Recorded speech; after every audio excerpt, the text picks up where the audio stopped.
नमस्कार, मी रूपा Jagtap. RP food cover मध्ये आपणा सर्वांचं खूप खूप स्वागत. सर्वात आधी नवीन वर्षाच्या तुम्हाला खूप खूप शुभेच्छा. आज थंडीचे दिवस चालू आहेत आणि हे हुलगे आहे. आज आपण हुलग्याचे ना मार्ग करतोय. माझी बहीण गावावरून आली. ही बहिणीची माझी मुलगी आहे मीनाक्षी शिंदे. ती आज आपल्याला मार्ग करून दाखवते. ती इचलकरंजीला राहते. इचलकरंजी स्टाईल ती मार्ग करून दाखवणार आपल्याला. चला बघूया. प्रथम आपण हे हुलगे भाजून घ्यायचे.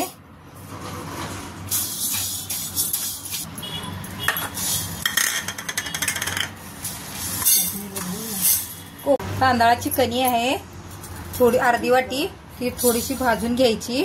ते दोन्ही मिश्रण वाटून घ्यायचं. हे बारीक करून घ्यायचं. हे हुलग आणि हे तांदूळ आपण वाटून घेतलेले आहे. हे आपण मातीचं भांडं घेतले. त्यामध्ये हे रेसिपी माडग खूप छान होतं, चविष्ट होतं म्हणताना हे भांडं घेतले मी. पाणी उकळी आलं की हे मिश्रण मी ह्यामध्ये घालणार. बऱ्यापैकी गरम झालेलं आहे. हे हुलग्याचं वाटलेलं मिश्रण आहे ते मी या पाण्यामध्ये मिक्स करणार आहे. 2 चमचे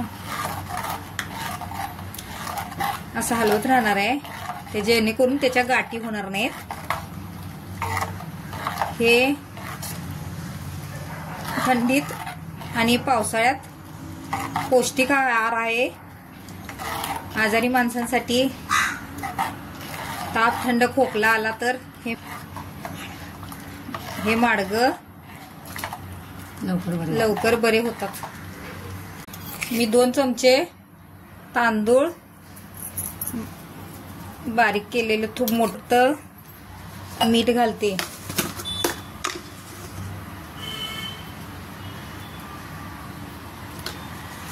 स्मरणात गेलेले हे रेसिपी आहे आणि आपल्याला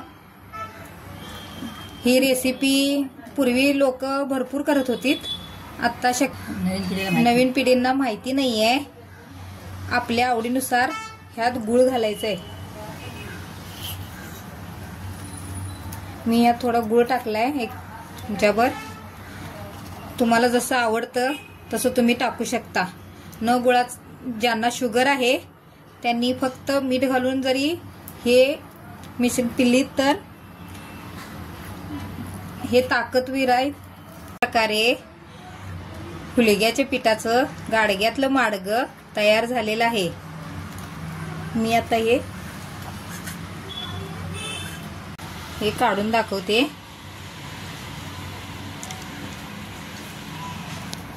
खूप असा छान वास येतोय.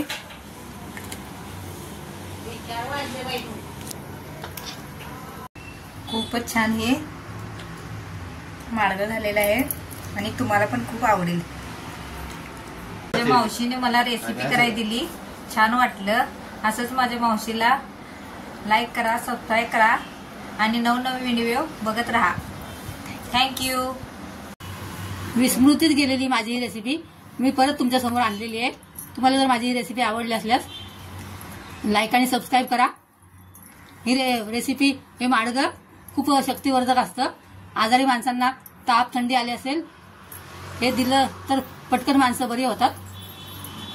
असं हे माडग बहुगुणकारी. तुम्हाला आवडलं असल्यास लाईक आणि सबस्क्राईब करा. परत भेटूया एका नवीन रेसिपीचं. तोपर्यंत बाय. Thanks for watching.